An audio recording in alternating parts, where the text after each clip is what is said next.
Selamat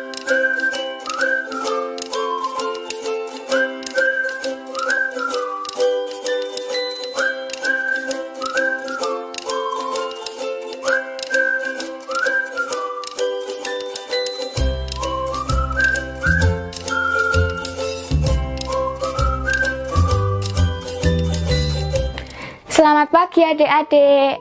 Sekarang kita akan memulai ibadah online ini. Sebelumnya mari kita berdoa terlebih dahulu. Yuk kita berdoa. Selamat pagi Tuhan, sebentar lagi kami akan memulai ibadah online anak ini. Berkati kami agar bisa fokus mendengarkan firman Tuhan dan memuji nama-Mu. Terima kasih Tuhan, dalam nama Tuhan Yesus kami berdoa. Amin. Adik-adik, Tuhan itu baik loh sama kita. Coba kalian ingat, kebaikan apa saja yang sudah Tuhan lakukan untuk kita. Selagi mengingat-ingat, mari kita pujikan, bila ku ingat cinta Tuhanku.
Selamat hari Minggu, selamat beribadah.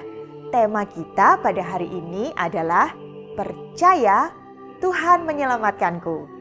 Nah, bacaan kita terambil dari Bilangan 21 ayat 4 sampai dengan 9. Sebelum kita mendengarkan firman Tuhan, mari kita berdoa terlebih dahulu. Tuhan Yesus, terima kasih atas berkat-Mu dalam kehidupan kami. Terima kasih atas kesempatan yang Tuhan berikan, sehingga hari ini kami dapat bersekutu bersama dan mendengarkan firman-Mu. Bukalah hati dan pikiran kami Tuhan, sehingga firman-Mu dapat menjadi pegangan bagi kami dalam menjalani hidup ini sehari-hari. Dalam nama Tuhan Yesus kami berdoa dan mengucap syukur. Amin. Nah, adik-adik pernah nggak ngerasain sakit gigi? Kak Sinta dulu pernah loh sakit gigi. Rasanya aduh sakit banget. Padahal yang bermasalah sebelah sini nih di bagian gigi. Tapi dari ujung kepala sampai ujung kaki sakit semuanya. Nah ternyata ketika Kak Sinta ingat-ingat lagi, kenapa ya kok bisa sampai sakit gigi? Waktu itu Kak Sinta lupa untuk gosok gigi, padahal habis makan coklat yang banyak. Sejak saat itu Kak Sinta harus inget-inget terus tuh, rajin gosok gigi, supaya nggak mengalami lagi yang namanya sakit gigi. Serem deh, nggak mau lagi sakit gigi. Nah adik-adik, manusia terkadang perlu diingatkan jika kita berbuat salah atau melupakan sesuatu, supaya kita tidak mengulanginya lagi. Di cerita yang hari ini kita baca, di Bilangan 21 ayat 4 sampai 9, mengajarkan pada bangsa Israel supaya mereka sungguh-sungguh percaya pada Tuhan dan tidak mengulangi kesalahan yang telah mereka perbuat. Adik-adik, bangsa Israel yang sedang berjalan di padang gurun pada saat itu baru saja menang melawan orang Kanaan. Nah, Tuhan mengaruniakan kemenangan kepada mereka. Mereka melanjutkan perjalanan mereka ketika mereka sedang berjalan ke arah Laut Teberau. Bangsa Israel sangat kesal pada saat itu. Lalu mereka marah pada Musa yang memimpin. Dan tentunya mereka juga marah pada saat itu pada Tuhan. Loh, kenapa ya kok bangsa Israel bisa marah pada Allah dan pada Musa? Ternyata mereka kesal karena mereka tidak dapat makan roti dan sulit mendapatkan air. Kelihatannya mereka lapar banget ya. Nah, mereka juga sudah bosan dengan makanan yang mereka dapatkan selama ini. Mereka menuduh Allah dan Musa sengaja membawa mereka keluar dari Mesir agar mereka mati di padang gurun. Wah, padahal bukan seperti itu ya rencana Allah. Sikap bangsa Israel ini tidak baik ya adik-adik. Mereka tidak bersyukur atas pemberian yang sudah diberikan oleh Tuhan. Padahal Tuhan sudah memberikan mereka sebuah kemenangan yang luar biasa. Karena sikap mereka itu, Allah pun marah dan mengirimkan ular-ular tedung ke tengah-tengah mereka. Nah, ular-ular itu memagut mereka. Banyak di antara mereka yang akhirnya mati karena gigitan ular. Ular tedung itu apa ya, Kak? Ular tedung itu kalau di Indonesia sama dengan ular kobra. Wih, seperti itu. Ini ular yang sangat berbahaya loh, karena mereka memiliki racun atau bisa dan dapat menyebabkan kematian. Karena ketakutan dan rasa bersalah dari bangsa Israel, mereka datang menemui Musa. Mereka mengaku mereka bersalah karena sudah melawan Allah dan Musa. Mereka meminta Musa untuk berdoa pada Allah supaya mereka diampuni dan ular-ular yang tadi dijauhkan dari mereka. Musa akhirnya mau berdoa untuk mereka. Dan Allah mendengarkan doa Musa. Ia mau memaafkan bangsa Israel dan menyelamatkan mereka. Allah meminta Musa membuat sebuah patung ular dari tembaga dan menaruhnya di atas buah tiang. Setiap orang yang ingin selamat dari pagutan ular itu harus melihat ke patung ular tembaga. Setiap orang yang melihatnya akan tetap hidup. Adik-adik, Tuhan mau mengampuni kesalahan orang Israel dan memberikan kesempatan kedua agar orang Israel percaya sungguh-sungguh kepada Allah. Cara Allah menyelamatkan bangsa Israel dari ular-ular itu mungkin agak sederhana ya. Hanya memandang kepada patung ular itu saja, orang Israel harus percaya bahwa dengan memandang ular itu mereka akan selamat. Nah, dalam cerita ini bukan patung ular itu yang berkuasa menyembuhkan, melainkan kepercayaan bangsa Israel atas perkataan Tuhan yang akan memulihkan mereka. Ular tembaga di atas tiang menunjuk pada Yesus yang mati di kayu salib. Orang berdosa yang seharusnya dihukum akan selamat jika percaya pada Yesus yang mati di atas kayu salib. Tidak ada cara lain untuk selamat dari hukuman dosa selain percaya kepada Yesus. Nah, adik-adik, jadi kalau kita pernah melakukan sebuah kesalahan, apapun itu, misalnya kita tidak mendengarkan nasihat orang tua, kita malas, kita mencontek, berbohong, atau melakukan perbuatan-perbuatan lain yang tidak mengenakan, kita harus segera memohon ampun kepada Tuhan. Dan kita juga harus meminta maaf pada orang-orang yang kita telah lukai hatinya. Mungkin orang tua, saudara, atau bahkan teman-teman. Tuhan akan mengampuni dosa kita. Dan Tuhan juga menginginkan kita untuk sungguh-sungguh percaya kepadanya. Nah, sekarang waktunya kita untuk menghafalkan ayat hafalan. Ayat hafalan kita terambil dari Yohanes 3 ayat 14b sampai 15. Demikian juga Anak Manusia harus ditinggikan, supaya setiap orang yang percaya kepadanya beroleh hidup yang kekal. Kita latih sekali lagi ya. Demikian juga Anak Manusia harus ditinggikan, supaya setiap orang yang percaya kepadanya beroleh hidup yang kekal. Sekali lagi, demikian juga Anak Manusia harus ditinggikan, supaya setiap orang yang percaya kepadanya beroleh hidup yang kekal. Yohanes 3 ayat 14b sampai dengan 15. Mari kita berdoa. Tuhan, terima kasih karena hari ini kami belajar untuk selalu percaya kepadamu, untuk selalu bersyukur atas berkat yang Engkau berikan. Dan tentunya kami juga ingin memohon ampun Tuhan, jika dalam kehidupan kami mendukakan hati Tuhan, kami membuat kesalahan, dan kami juga membuat orang-orang di sekitar kami menjadi sedih. Ampunilah kami ya Tuhan, dan ajar kami untuk menjadi anak-anak yang selalu taat dan dapat menjadi terang dimanapun kami berada. Kami serahkan kehidupan kami dalam tangan-Mu, dalam nama Yesus kami berdoa. Amin. Nah, kalian sudah mendengarkan firman Tuhan tadi kan? Kalau kita sungguh-sungguh percaya kepada Tuhan, Tuhan pasti akan menolong kita. Yuk, kita nyanyi dalam nama Tuhan Yesus.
Anak-anak, dari firman Tuhan yang anak-anak dengar tadi, kita melihat bahwa cara Tuhan menyelamatkan bangsa Israel itu sangat sederhana, bukan?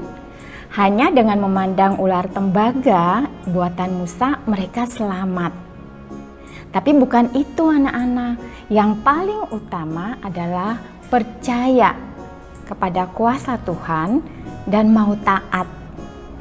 Ketika mereka percaya kepada Tuhan, lalu memandang ular tembaga itu, dan maka mereka akan selamat. Dan hanya itu satu-satunya cara mereka untuk selamat. Percaya kepada Tuhan, lalu taat. Nah anak-anak, buat kita orang-orang berdosa saat ini, juga hanya ada satu cara buat kita untuk selamat dari hukuman dosa, yaitu percaya kepada Tuhan Yesus yang mati di kayu salib untuk menebus dosa kita. Nah, hari ini kita mau buat kotak persembahan ya. Ibu Christine sudah buat satu contoh seperti ini. Kotak persembahan syukur kita kepada Tuhan. Anak-anak, selama anak-anak beribadah di rumah saja, anak-anak bisa memberi persembahan ya dengan cara memasukkannya ke dalam kotak ini. Nanti ketika anak-anak bisa kembali beribadah di gereja, anak-anak bisa membawa persembahan ini dan menyerahkannya untuk menjadi persembahan kepada Tuhan. Perlengkapan yang kita butuhkan ada double tape, lalu gunting, ada ballpoint atau pensil untuk menggambar, lalu lem. Sedangkan bahan-bahan yang kita perlukan ada macam-macam kertas ya. Anak-anak terserah pakai kertas apa. Ini HVS warna. Lalu juga yang paling utama di sini Bu Christine mau buat kotak persembahannya dengan menggunakan kaleng bekas ini, karena yang ini kartonnya udah jadi ya, yang boxnya udah jadi. Lalu juga ini ada karton bekas seperti ini ya, karton bekas seperti ini. Nanti Bu Christine jelaskan cara-cara untuk menggunakannya. Lalu kertas kado, terserah anak-anak mau pakai kertas kado apa ya. Ini ada kertas polos, anak-anak terserah di rumah ada kertas apa saja bisa anak-anak gunakan untuk membungkus. Nah, sekarang kita mau mulai membuat ya. Yang pertama Bu Christine mau jelasin dulu nih, kalau untuk membuat yang box seperti ini, anak-anak bisa pakai kotak sepatu, bisa pakai kotak sereal, bisa pakai kotak bekas susu juga bisa ya. Anak-anak tinggal membungkusnya seperti biasa. Lalu untuk salib ini Bu Christine gunakan sisa karton seperti ini ya. Jadi karton seperti ini bekas karton. Lalu anak-anak tinggal gunting membentuk garis gitu. Lalu anak-anak tempelkan di sini untuk membentuk salib ya. Hiasan bunganya nanti Bu Christine ajarkan. Nah, sekarang Bu Christine mau ngajarkan anak-anak untuk bagaimana cara membungkus yang kaleng bekas seperti ini ya. Yang pertama anak-anak buat dulu lubang seperti ini untuk memasukkan persembahan. Untuk anak-anak yang belum terbiasa pakai cutter atau gunting, anak-anak bisa minta tolong papa atau mama ya. Nah, sekarang kita tutup. Lalu yang pertama kali nanti akan kita lakukan adalah menutup bagian atas dan bagian bawahnya ya. Jadi kita perlukan kertas. Anak-anak terserah mau pakai kertas apapun boleh ya. Kertas kado, kertas karton, koran bekas juga boleh ya. Ini satu untuk yang bagian atas dan yang satu lagi untuk bagian bawah seperti ini. Kita sisihkan dulu.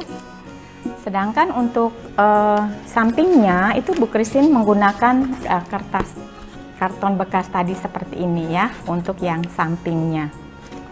Nah, sekarang kita buat dulu yang bagian atas. Anak-anak seperti ini. Pertama kali kita pasang dulu double tape ya untuk bagian atasnya untuk menahan, dan Bu Christine pasangnya itu di tempat yang ada lubangnya ini supaya nanti bisa kita gunakan ya. Kemudian dilepas, lalu pasang yang ini ya. Anak-anak bisa buang sedikit kelebihan yang bagian ujung-ujung ya. Kemudian yang bagian atas kaleng ini tadi mestinya dipasang dulu ya. Bu Christine kasih double tape ya. Ini double tape yang besar, anak-anak bisa gunakan yang lebih kecil di sekeliling bagian atas kalengnya. Sekarang yang sisa kertas ini akan kita gunting ya. Kita guntingnya seperti ini, sedikit-sedikit dari ujung sampai ke tepi kaleng. Gunanya apa? Untuk nanti kita lipat. Double tape-nya kita lepas. Anak-anak, yang potongan-potongan kertas ini tinggal kita tempelkan ke double tape-nya. Hal yang sama juga kita lakukan untuk bagian bawahnya ya. Anak-anak pasang dulu double tape-nya. Lalu tempelkan satu bagian bawah seperti tadi ya. Lalu gunting lagi ini ya. Lepas dulu ininya. Nah, dengan tangan anak-anak memegang dan merasakan posisi lubang yang tadi sudah kita buat ya. Kemudian pakai gunting, lalu kemudian digunting seperti ini anak-anak. Lalu kemudian sisa kertasnya kita lipat ke dalam. Karena tadi sudah ada double tape ya, jadi langsung menempel ke bawah. Akan menjadi seperti ini. Sekarang kita tinggal menambahkan bagian sampingnya. Seperti yang Bu Christine katakan tadi ya, anak-anak terserah mau gunakan apa gitu ya. Kertas apa boleh, apapun boleh. Ini Bu Christine tambah lagi double tape-nya. Tadi kalau anak-anak gunakan karton seperti ini, anak-anak tinggal mengukur ya ketinggiannya, lalu beri tanda. Anak-anak bisa menggunting untuk mengukur ketinggian kalengnya tadi. Oke, sekarang kita sudah bisa menempelkan. Ini double tape-nya dilepas dulu. Nah, sekarang kita mau buat bunganya ya, bunga seperti ini. Anak-anak, kita perlu kertas. Sekarang kertasnya terserah kita mau bikin sebesar apa ya. Anak-anak bisa gunting dulu kertasnya. Anak-anak bisa juga menggunakan kertas lipat. Ini kalau A4, Bu Christine bagi 4, lalu ini juga kemudian bagi 3. Kemudian kita gunting sekali juga yang warna satunya. Sekarang kita akan membuat kelopak bunganya ya. Pertama, anak-anak lipat menjadi 2 bagian. Kemudian lipat lagi, sekali lagi. Lalu sekali lagi. Oke, seperti ini. Kemudian untuk membuat kelopak, anak-anak kalau bisa langsung, boleh langsung. Tapi kalau belum terbiasa, anak-anak bisa menggambar dulu seperti ini ya. Kemudian dari sini kita gunting. Kalau dibuka akan menjadi seperti ini. Sekarang kita buat satu lagi, tapi dengan warna yang lain. Lalu kita buat lebih kecil sedikit ya untuk lapisan bagian dalamnya. Anak-anak lipat lagi. Jadi ingat lipatnya 3 kali. Kemudian kalau anak-anak perlu digambar dulu, tapi ukurannya lebih kecil dari yang tadi. Lalu kita gunting. Ya, seperti ini ya. Oke. Sekarang untuk kelopaknya kita buat agak melengkung. Yang bagian kecil ini kita lengkung ya, kita lengkungkan seperti ini. Lalu satu sisi anak-anak lihat ya. Ini kita gunting dari ujungnya ini sampai ke tengah. Seperti itu. Lalu satu kelopak bagian atas kita gunting buang. Nah, kalau sudah digunting akan jadi seperti ini. Kemudian yang bagian yang tidak ada kelopaknya ini kita beri lem. Ini ditutup, digabungkan ya seperti ini ya. Kalau sudah seperti itu akan jadi seperti ini. Jadi anak-anak dari yang tadi ini ada 8 kelopak, karena kita tutup lem satunya akan menjadi seperti ini. Nah, karena bagian dalamnya ini terlalu cekung, anak-anak bisa gunakan tangan, jari untuk menekan bagian bawahnya. Nah, hasilnya akan seperti ini. Sekarang kita buat yang lebih besar, yang warna orange tadi ya. Dengan cara yang sama. Tapi nanti kita balik. Jadi kalau yang kecil ini lengkungnya ke dalam, nanti yang besar kita lengkungnya ke bawah ya. Kita buat dulu, pegangnya begini ya. Sekarang kita beri lem, tahan sebentar sampai kering. Kelopaknya melipat ke bawah, lalu pakai juga jarinya untuk menekan bagian bawah. Setelah itu, sekarang kita mau gabungin yang kecil ke yang besar ini. Beri lem dulu sedikit di bagian tengahnya. tambahkan yang kecil ini kelopaknya bergantian. Jadi ini ada kelopaknya di sini, berarti kita letakkannya di posisi yang cekung ini. Ya, begini ya anak-anak. Sehingga kalau jadi akan seperti ini. Sekarang kita mau bikin putiknya yang bagian dalam. Nah, bagian dalam ini anak-anak bisa menggunakan kertas kokuro seperti ini. Karena terlalu lebar, ini Bu Christine potong lagi menjadi 2 bagian. Nah, ini kita gulungkan ya. Kasih dulu lem sedikit di ujungnya. Sebesar yang anak-anak mau ya. Kasih lem di pinggirnya. Lalu anak-anak tempelkan di tengah-tengah bunga tadi ya, yang sudah anak-anak buat. Pegang dulu sampai agak kering ya anak-anak. Kalau anak-anak nggak punya kertas kokuro seperti ini di rumah, anak-anak bisa gunakan kertas biasa ya, kertas lipat. Bu Christine kasih contoh, misalnya ini yang warna hitam ya. Anak-anak potong dulu sedikit.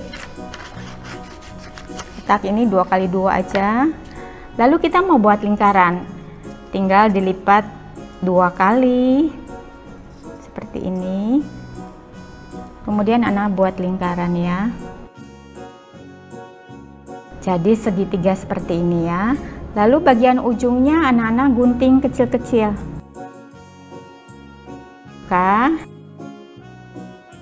Nah, ini contohnya kalau dipakai yang kertas seperti ini ya. Ini Bu Christine juga udah buat yang pakai kertas.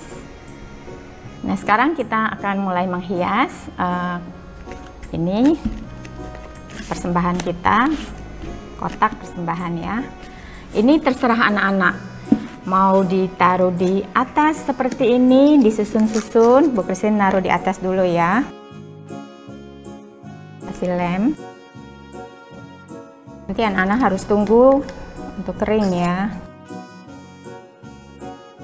Oke, sekarang tadi kita udah hias bagian atasnya. Sekarang kita mau nambah salib di bagian depannya ya. Bu Christine sudah buat seperti ini dari karton bekas. Nah, nanti kita mau menempelkannya menggunakan double tape. Anak-anak boleh pakai lem. Kita pasang dulu yang bagian vertikal. Lalu sekarang kita pasang bagian horizontalnya. Sekarang kita mau hias dengan memberikan bunga di tengah-tengahnya. Oke, jadi udah selesai. Ini kotak persembahan kita. Anak-anak bisa buat dari kaleng bekas seperti ini ya, hiasannya. Menghiasnya anak-anak pun boleh terserah aja ya, bebas. Boleh gunakan bunga seperti ini. Anak-anak juga bisa ikat pita juga ya, buat pita di atasnya.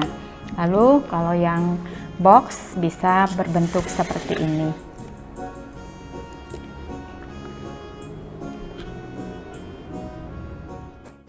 Nah, dari aktivitas tadi, kita bisa menggunakan kotak persembahan ini untuk mengumpulkan persembahan tiap minggunya.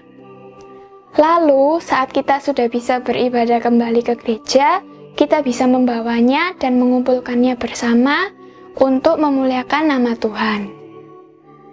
Nah, adik-adik, mari kita berdoa untuk meminta berkat Tuhan agar kita bisa melakukan kegiatan kita selanjutnya. Terima kasih Tuhan, kami sudah menyelesaikan ibadah online ini.